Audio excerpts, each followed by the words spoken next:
Good evening, ma'am.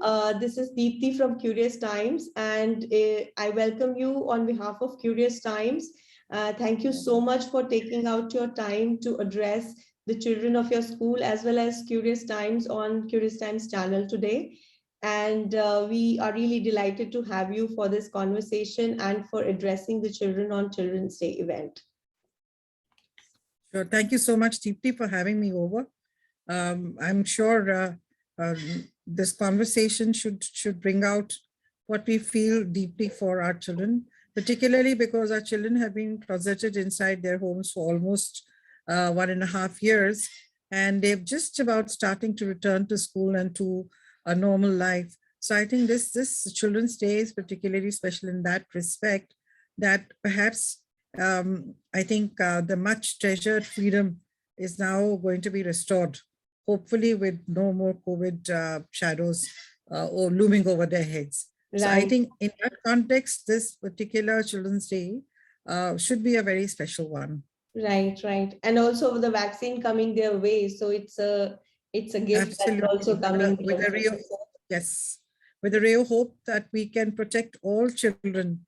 Each individual child, we should be able to vaccinate and protect and keep safe from the scourge. So I think in that respect, this Children's Day is particularly special and very, very significant. Yes, totally. So, ma'am, we've thought of a topic called Every Child is Special. That's the topic, and that's the narrative we want to bring around. This narrative, we believe, is important in order to understand that there is a uniqueness that each child has to offer to the society, to the nation. And be it the parent ecosystem or teachers or the leaders who, building out ways for them, designing the curriculums or designing the world for them, that uniqueness and that speciality of each and every child exists. And the narrative that needs to be developed is that we need to accept that there exists, and we got to have enough opportunities. We need to build enough opportunities for each kind of unique skill that exists over there, or the talent that exists out there. So, one way is like, I want to hear your views and address that, which goes to the parents as well as to the education ecosystem. Sure. See, when we talk about the uniqueness of each child, in this context, there are two instances that I'd like to speak of. Throughout the world, there are no two people whose fingerprints are alike. Now, how's that? Yeah. If we accept that as a fact, why is it that we expect that any two people or any two young people should be alike? And I really think that each one should have their own unique characteristics, their own unique strengths, their own sterling qualities.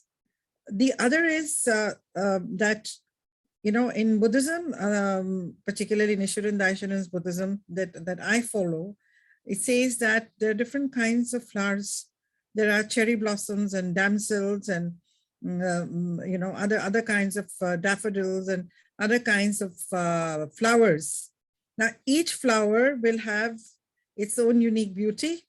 Each flower will have a particular season in which it's going to bloom and at its own time. So why is it that when nature accepts the fact that flowers and plants and trees and everything else around us in the nature should bloom in its own time and should blossom in its own time, why is it that we expect that children must fall into a slot? Why must be straitjacket children? Right. So each child is unique, should be accepted for what he or she is.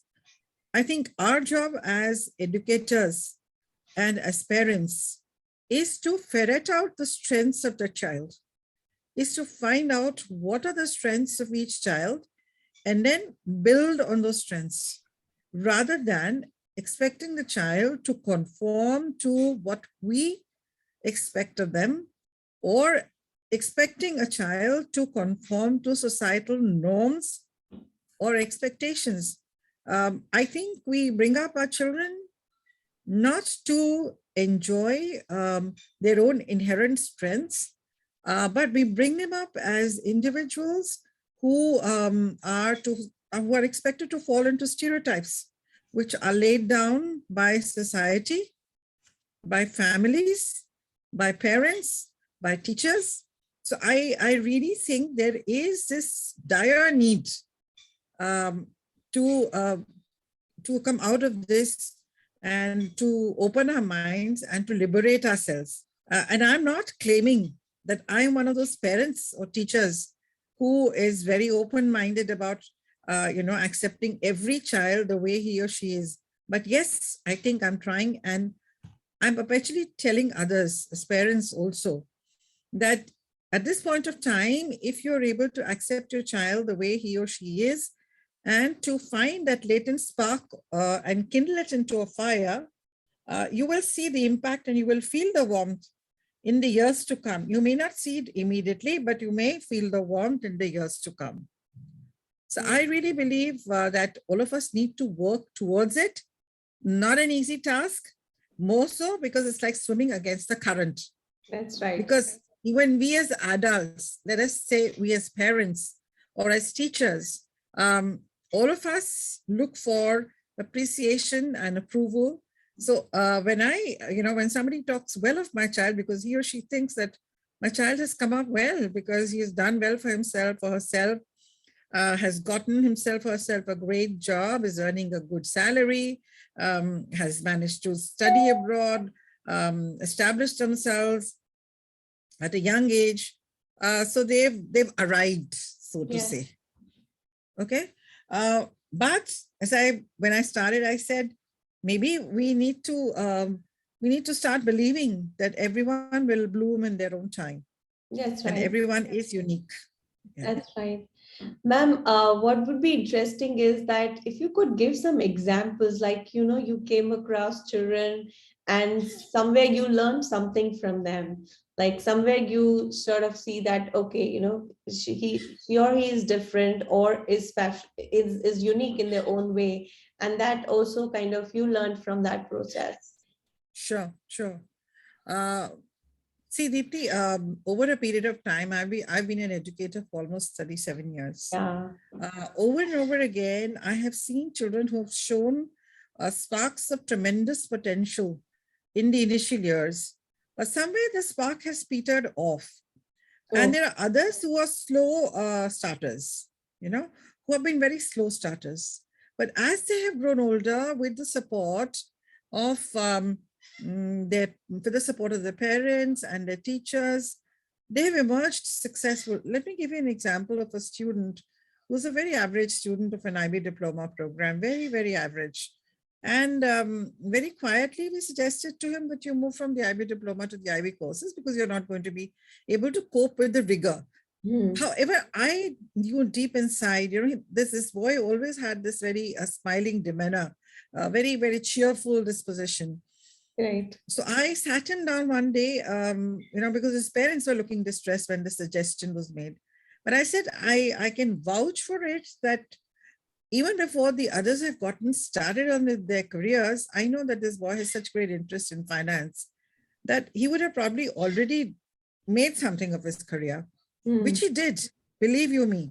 So finally, he went for a distance learning program in the University of Delhi. And simultaneously, he started his own company, a Forex company. And he's all of 25. And I think he was featured in Business World. This was about 3 years ago. He was featured at the age of 22 or 23. He was featured in Business World. And many other newspapers covered him for his success. So, see, every child is unique. You may not do well academically, but that does not mean that you're not intelligent. Right. There are various kinds of intelligences.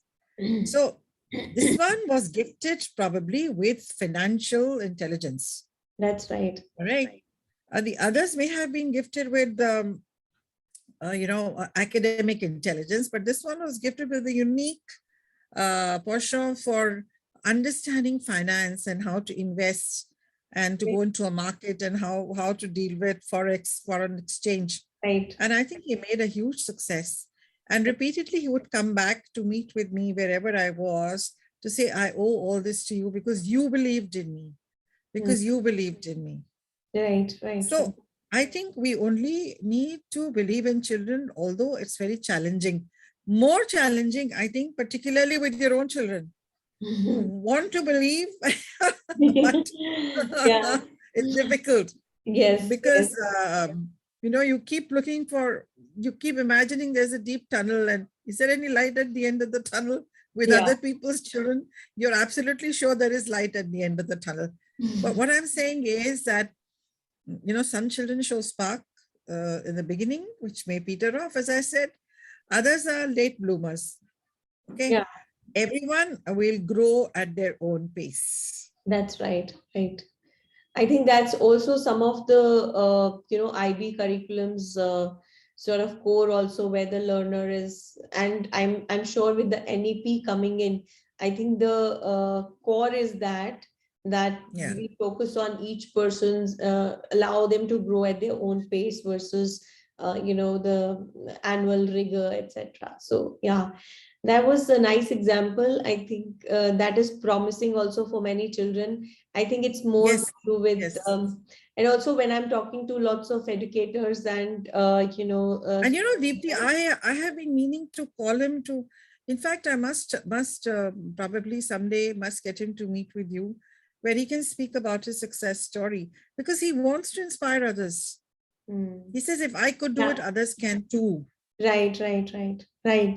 We'd be more than happy to feature him because it's important that Yeah, for the younger lot, I think it's important that they know the story, the story of, like, how he made it. But I think the transformation or the things that he in his on his own nurtured in order to be able to get the success that he did. So I think those are absolutely. important stories to be told to, especially the children who are at the ninth to 12th graders. They are constantly, their stress levels are really high. When the self-doubt starts to creep in, I think we need to, when young people start to suffer from self-doubt because everybody else is doubting their capability, I Yeah, think that's the time to bring in these stories. right, right, right, right, right. Because otherwise, I find that a lot of young people tend to slither into self-pity and even depression, for that matter, anxiety, Yeah, depression, totally, totally, self-pity, and which totally. completely devastates their confidence in themselves. Right, right. And ma'am, that was the reason we were, talking about this subject, because we are constantly, we are a country where there's more population and less opportunity, which is like given. It's not going to change so quickly. But at the same time, what is important is that, we need to bring that conversation and narrative both to parents as well as to the society at large, that it's not going to be like we can't take the same yardstick and keep measuring all children against that. And to your point on self doubts, it comes with the fact that when we are being measured where everybody else is, and while we may have our own sort of time to bloom, we wouldn't run at the same pace, but we could run slow, but we could be like, so much better by running slow also. So I think it's that one narrative needs to be brought, and along with the parent, I think there's also constant benchmarking that happens over there, where you're actually trying to sort of, while at an education, at an educator's level you see multiple type of children, but at a home you only see one or two. So your pressures and your uh, measures, the way you measure it, their success or their performances is also like, bears heavily on the children. So yeah. Right, right. So, ma'am, without taking too much of your Friday evening time, give us a good message for your school children and for the children of Curious Times. Well, my message for my own school children, and for every child, is that each of you must believe in yourself. There will be people who may run you down. There will be people who will be toxic. There will be people who will criticize and be judgmental, but believe in yourself and continue to believe in yourself. Be tenacious. And one day, certainly, with hard work, remember, there is no shortcut to success. There is absolutely no shortcut to success. But with diligence, hard work, determination, you should be able to accomplish what you set out to accomplish. And perhaps the message that I really want to give to children and to everybody for that matter is failure is not the end of the road. Failure is merely an indicator that you need to change direction. So don't treat it as the final thing. It is not the final thing. It is merely telling you that you need to change direction. And once you change direction, you're bound to succeed. Right? Totally. So that is my message to children, and come what may, keep smiling, or at least try and keep smiling. Yes, yes. No, ma'am, that's true. So, I mean, obviously, both the messages are very, very important and for everybody. I mean, we got to keep that in mind. Yeah. Thank you so much for taking out your time on a Friday evening, and thanks, Akanksha, for setting this up. And we hope the things open up, and then we'll surely come and drop in and meet you all. Sure, sure. Yeah.